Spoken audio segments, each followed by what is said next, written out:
I'm Schalischa Petit-De for T&C Media. Today we have a special guest, Piper Kerman, who many know as the author of Orange is the New Black, which is also turned into the successful Netflix series. Piper, thank you for joining us today. Thanks for having me. Let's start on with the interview. So first, I'd like to ask you about what do you think needs to be changed about how people perceive prison? I think that there are two misconceptions that people hold about prison, and they tend to be at opposite ends of the spectrum. One idea about prison is that every prison or jail is just filled with uncontrollably violent people, and that makes them uncontrollably violent places. There are some prisons and jails that are very dangerous, but there are many other environments as well. You know, we have the biggest prison population and the biggest jail population in the world, and so you find very different situations in different facilities. The other misconception about prison in this country is that an enormous amount of rehabilitative work is being done inside American prisons and jails, and that's simply not true. There is some rehabilitative work being done here and there, and some of it is really good, but the majority of incarcerated people who need mental health help, substance abuse help, to further their education, to get job training, there's not enough rehabilitative work being done for the need that exists inside of prisons and jails.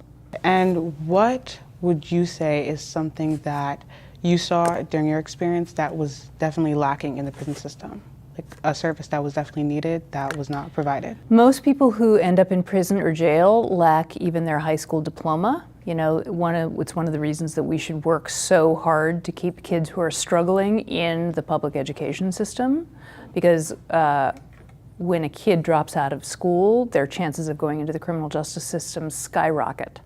So one of the things that is very much needed in prisons and jails all over this country is more access to education. There are GED classes in most prisons and jails, but we need better GED training, and we also need more higher education access. We need people to have more access to college classes.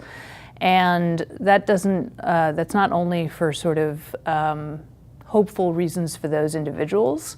The data shows that people who get access to higher education while they're in prison have lower recidivism rates, and people who are actually able to earn degrees have the lowest recidivism rates. Also, I would like to speak to you about the overpopulation in prison. What do you think is the main cause of that? I think the main cause of overpopulation in American prisons and jails is that we are sending far too many people into those institutions for reasons that those institutions can't fix.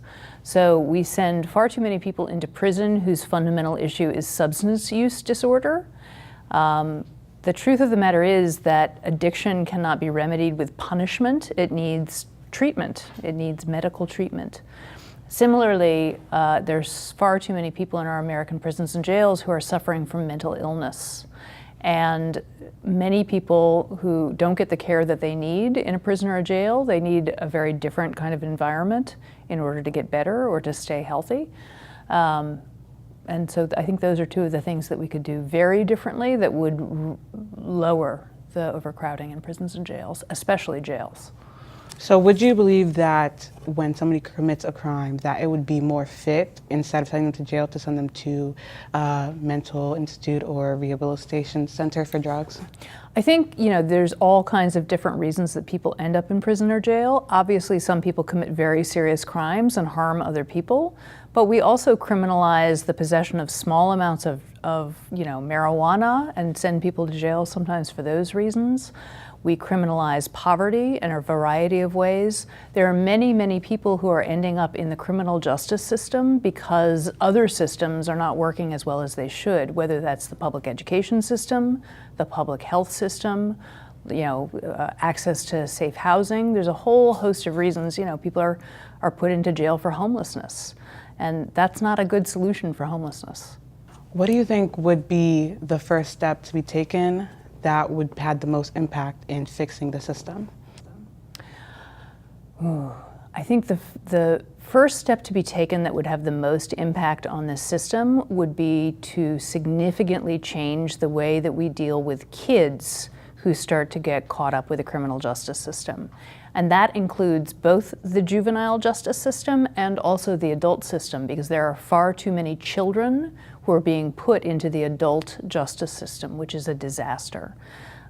Everyone can understand that if we're able to create a better path for young people who are struggling, that not only is that great for that individual person, but it yields dividends for the entire community when that person changes their path and gets involved in more productive things. So I think the most transformative thing we could do would be to abolish juvenile prisons entirely and to really reconsider the way that we treat young people when they mess up. And sometimes young people do really, mess up, but we need to think about different ways of holding people accountable in the community. When I read your book, I noticed that there was a section where you talked about some of the younger inmates that were there, and specifically you called them eminent. With your experience with them, what did you see change within them while they were there in prison? I think that's one of the biggest lost opportunities in many prisons and jails. So sometimes we send young people to prison or to jail, and there's nothing happening within those institutions that helps them get on a better path. So it's almost like a wasted opportunity. Females in the prison system, women and girls in the prison system, are particularly neglected in terms of getting all the access they need to rehabilitation and new opportunities. And that's because women are rarely incarcerated for violent crimes, and they're less inclined to use violence while they're incarcerated. And so systems direct their resources in other ways towards men and boys in the system. And this is, really a significant problem. I think, frankly, there's often not a really strong reason to incarcerate a young person. If there's any alternative, if there's any way that a person can be held accountable in the community and still, have public safety, that's what we should do. And going off of the differences with how men and women are treated, what would you say is some drastic thing that you've noticed, especially with resources specifically? Well, I think the most drastic difference when you think about the incarceration of men and the incarceration of women, those things have to do with reproductive justice, with pregnancy, with access to children. I mean, that's important to both mothers and fathers. But the majority of incarcerated women are moms, and most of those moms are the moms of kids under the age of 18, and those women are disproportionately the sole head of household. So women's incarceration, some of the most important issues or the biggest differences between women's incarceration and men's incarceration have to do with children, or again with pregnancy. So at any given time, about 10% of female prisoners are pregnant. And prison is not a good place for a pregnant person. And women should be able to be pregnant and to have their babies safely and out of prison or jail. A portion in your book, again, you spoke about how one of the inmates were pregnant and how when she was giving birth that she was still in handcuffs. Could you talk about that experience and the emotional effects that it has on people seeing that and also on the mother? Yeah, it's really disturbing to see how pregnant women are treated in many prisons and jails. They're frequently shackled during their pregnancy at one point or another. For example, if they're being transported out of the prison or jail for a medical appointment, they'll be shackled heavily. And one of the most disturbing things that happens in many places all over this country is that women may be shackled during childbirth, which is barbaric. People from other parts of the world hear that this happens in the United States and they simply can't believe it. There's no justification for it whatsoever. A number of states have made that practice illegal, but what we've found is that even in states like New York, where it is illegal to shackle women during childbirth, sometimes correctional officers are still doing that. And it's hard to really understand why.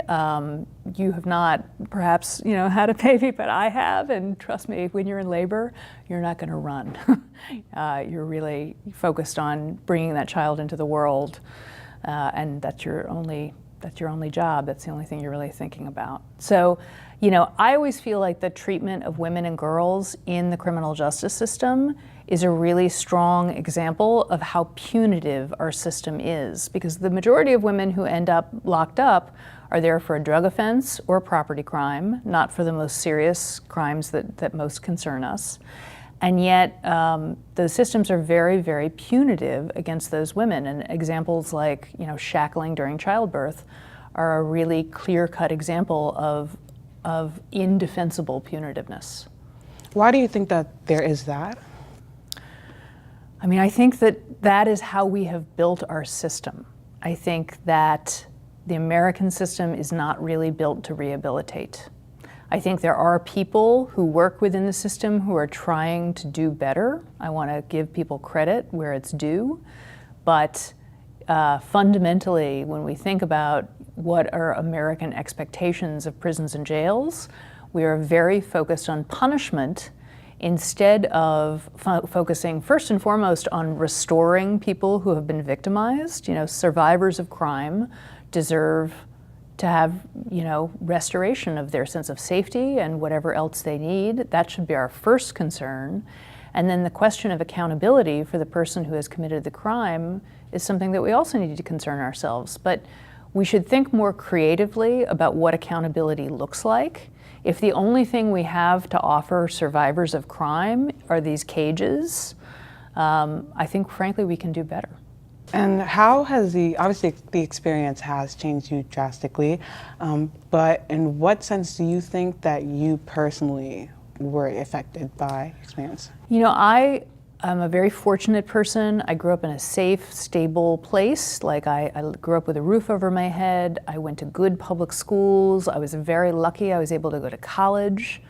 I think I didn't understand how much inequality there is in this country. I didn't understand how many people in this country could not count on those very basic things that I just described. But for many, many people in this country, like a safe place to live is not something they take for granted. Access to education is not something they take for granted. Safety from harm, safety from violence is not something they can take for granted. And those folks who are contending with those things that many middle-class people expect are the people who are most likely to end up being punished in this country.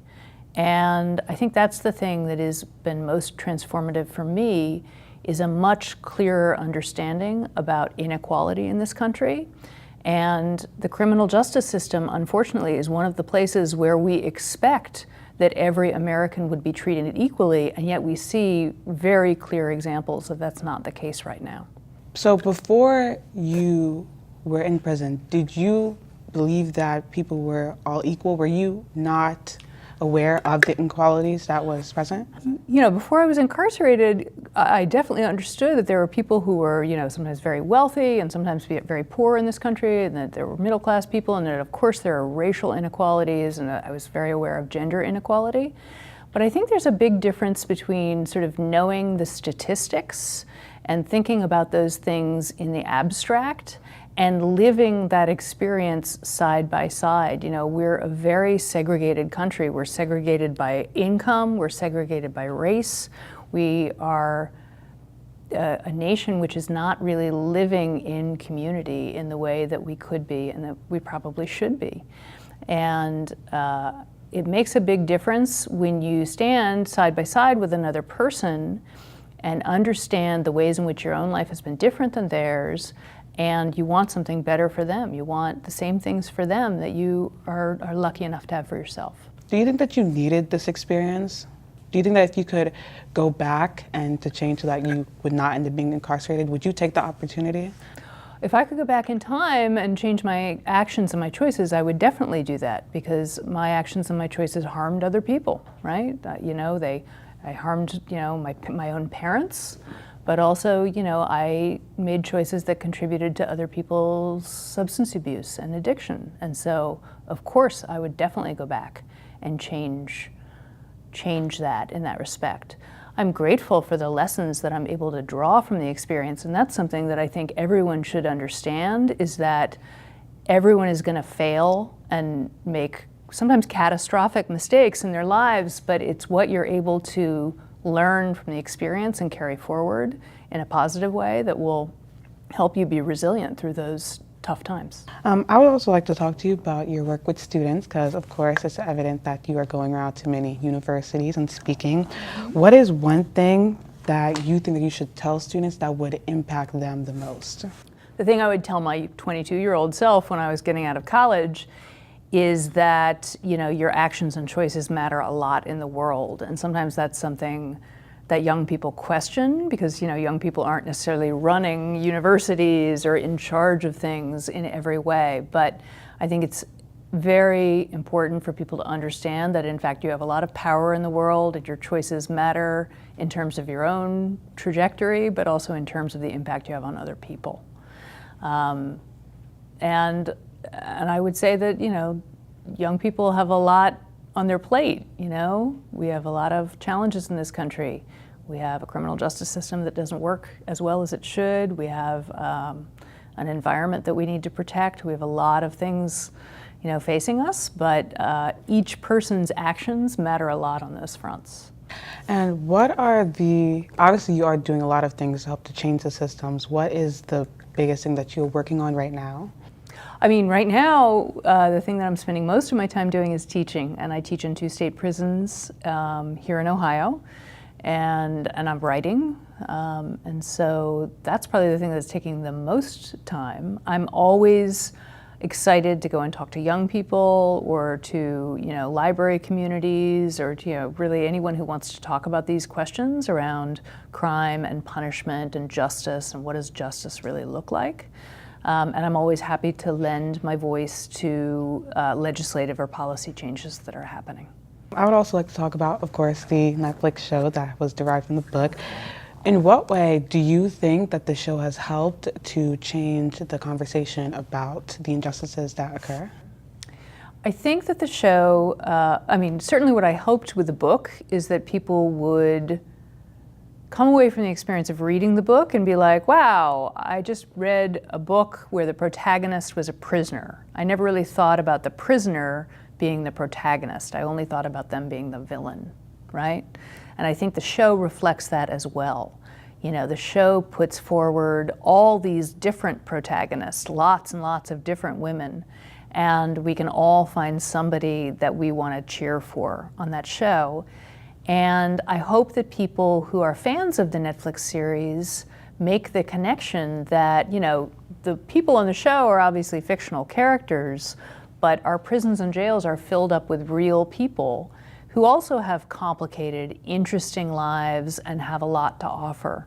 And I hope that people who like the Netflix series, again, make that connection back to the real world, to their communities, because there are people in every, people nearby in jail or in a nearby prison who might be every bit as interesting as the people that you see on that Netflix series. Is there anybody who has come up to talk to you about either the book or the Netflix series and said something about how it impacted them that really touched you?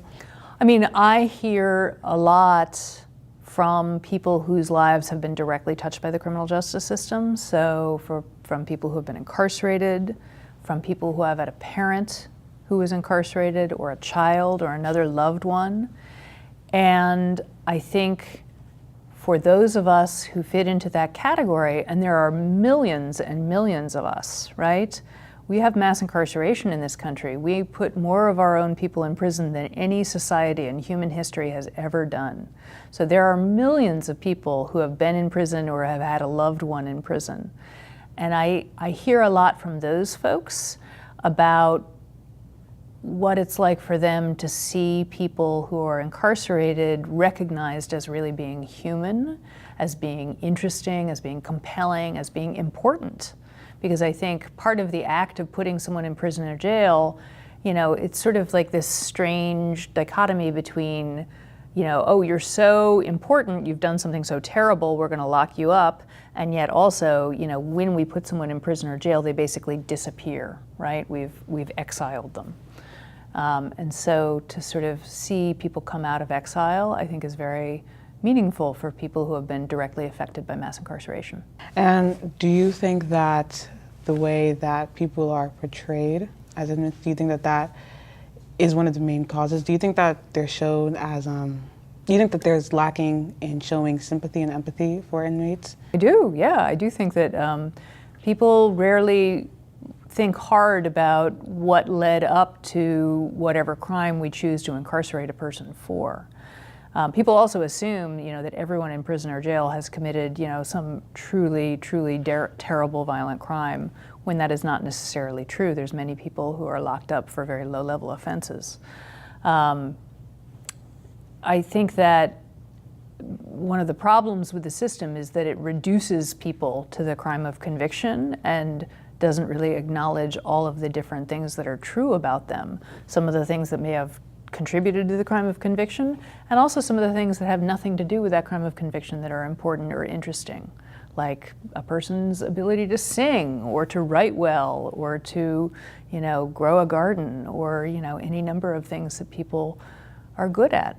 And to wrap up, is there anything else that you would like to just say? I'm just delighted to be here at Otterbein. We've been collaborating with Otterbein for a couple of semesters now. We have really enjoyed having Otterbein students come to the Ohio Reformatory for Women and to Marion Correctional Institution and participate in our classes there.